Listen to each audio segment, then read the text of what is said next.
অভিষেক শর্মা যেই ক্যাচটা ছেড়েছেন জাকের আলী অনেক, সেটাই আমাদের বাংলাদেশের আক্ষেপের জায়গা, আফসোসের জায়গা, দুঃখের জায়গা, কষ্টের জায়গা। কি হইলে কি হইতে পারতো অমন হাহাকারের জায়গা। আর তা হবে না কেন?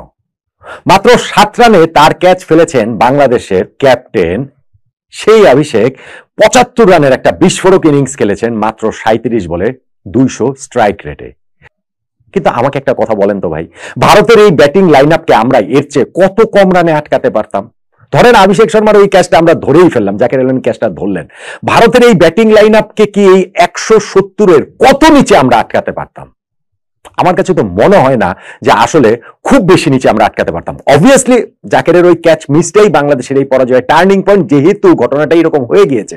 কিন্তু ওই ক্যাচটা ধরলেও আমার মনে হয় না ভারতের স্কোর আসলে এই 170-এর নিচে যে আমরা আটকে রাখতে পেরেছি এর চেয়ে কমে, অনেক কমে। ধরেন 150-এর মধ্যে, ধরেন 160-এর মধ্যে, আমার সেটা মনে হয় না।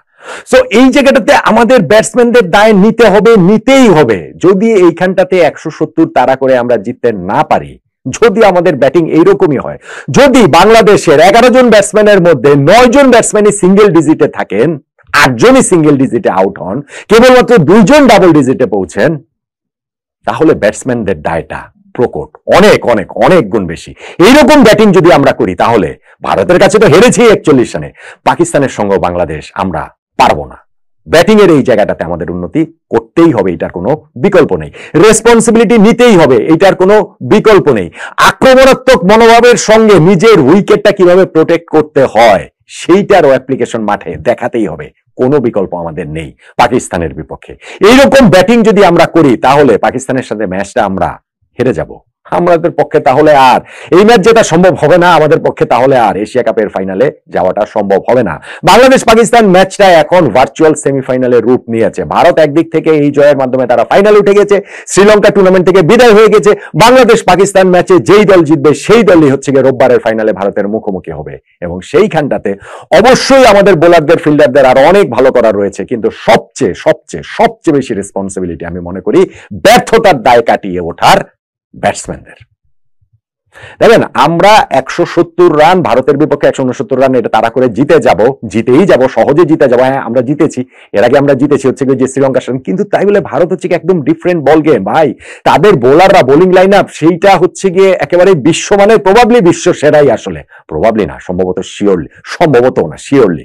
সো তাদের বিপক্ষে এই কারণটা তো সহজ হবে না, ট্রু।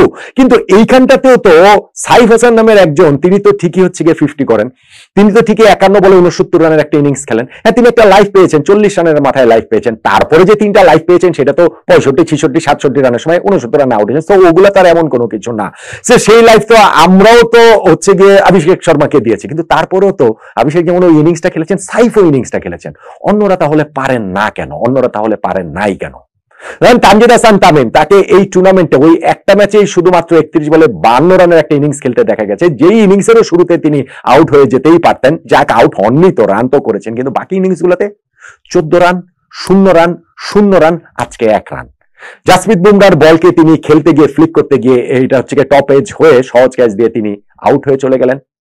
পারভেজ হোসেন ইমন একাদশে এসেছেন লিটন কুমার দাসের জায়গায়। বাংলাদেশের এই ক্যাপ্টেন ইনজুরির কারণে খেলতে পারেননি। ইমন মাঝখানে একাদশ থেকে তিনি ড্রপ হয়েছেন এবং ফেরার পরে জাসপ্রীত বুমরা তাকে যেভাবে নাচালো, এটা একেবারে যে সাপুরে বিন বাজিয়ে সাপ যেভাবে নাচায় না, ঠিক তেমনি ভাবে মনে হচ্ছিল যে জাসপ্রীত বুমরা নাচাচ্ছেন পারভেজ হোসেন ইমনকে।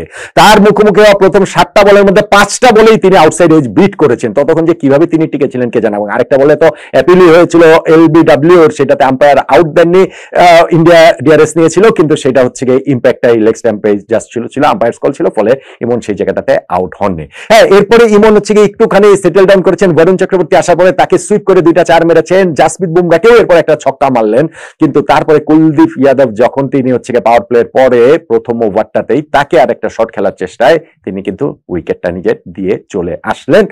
ব্যাটের টো এন্ডে লেগেছিল, 19 বলে 21 রান করে তিনি আউট হলেন। এখন তিনি তো মন্দের ভালো, আমি বলছি যেভাবেই হোক না কেন, তিনি একমাত্র অ্যাপার্ট ফ্রম সাইফ হাসান যিনি ডাবল ডিজিটে পৌঁছেছেন। তাওহিদ হৃদয়, তিনিও পারেন নাই। আস্কিং রেটের সঙ্গে পাল্লা দিতে গিয়ে 10th ওভারে তিনিও বিগ শট খেলার চেষ্টায় আউট হয়ে গিয়েছেন।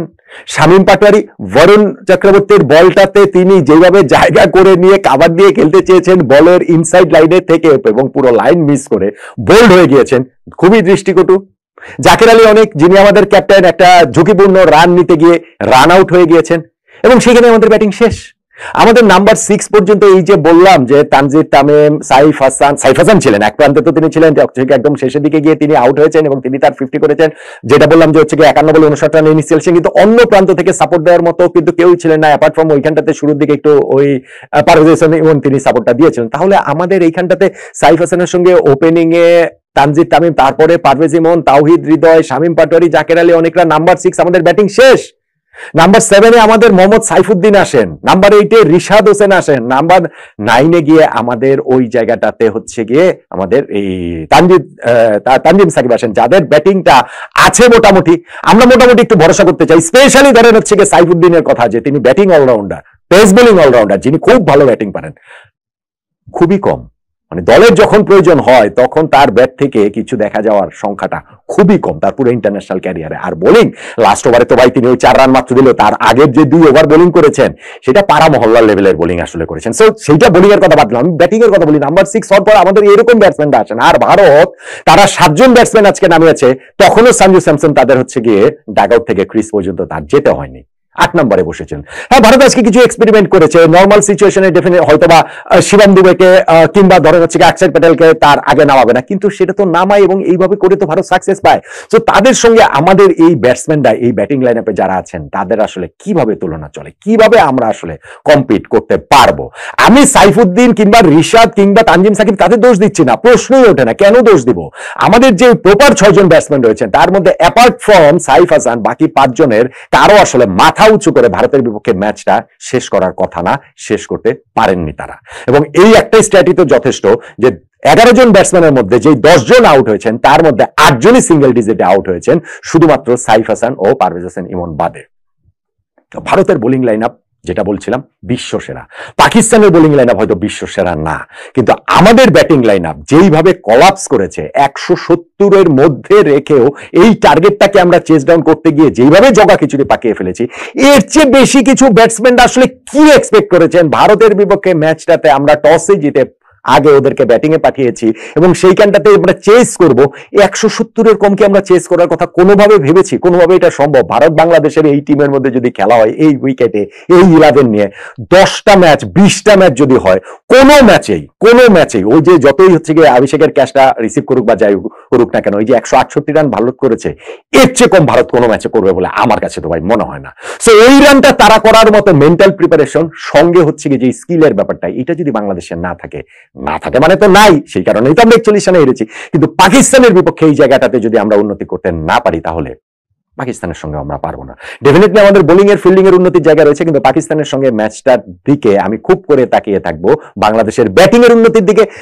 যদি লিটন দাস ফিরতে না পারেন, তাহলে আমাদের ব্যাটিংটা কিন্তু আরো একবার কলাপস করার সেই আশঙ্কার জায়গাটা থাকবে। তাহলে যেইটা সেমিফাইনালে রূপ নিয়েছে এশিয়া কাপের, সেইখানটাতে পাকিস্তানের সঙ্গে আমরা আর পেরে উঠবো না। আমাদের ব্যাটসম্যানদের দায়টা যেমন অনেক বেশি ভারতের কাছে এইরকম একটা পরাজয়ের, ঠিক তেমনি ভাবে পাকিস্তানের বিপক্ষে তাদের দায়িত্বের জায়গাটা অনেক বেশি। পাকিস্তানের বিপক্ষে আমাদের ব্যাটসম্যানরা সেই দায়িত্বটা নিতে পারলেই কেবল বাংলাদেশ পাকিস্তানকে হারাতে পারবে, বাংলাদেশ এশিয়া কাপের ফাইনাল খেলতে পারবে, নইলে নয়। এই ব্যাটসম্যানদের উপরে ভারতের বিপক্ষে ম্যাচ দেখার পর আপনি কি ভরসা করতে পারছেন? আমি তারপরেও ভরসা রাখতে চাই, কেননা শ্রীলঙ্কার বিপক্ষে আমাদের ওই রকম ট্রেমেন্ডাস ব্যাটিং এফোর্টের কারণে। সো দেখা যাক পাকিস্তানের বিপক্ষে ব্যাটসম্যানদের সেই ফর্মটা, সেই ব্যাটসম্যানদের আবারও দেখা যায় কিনা।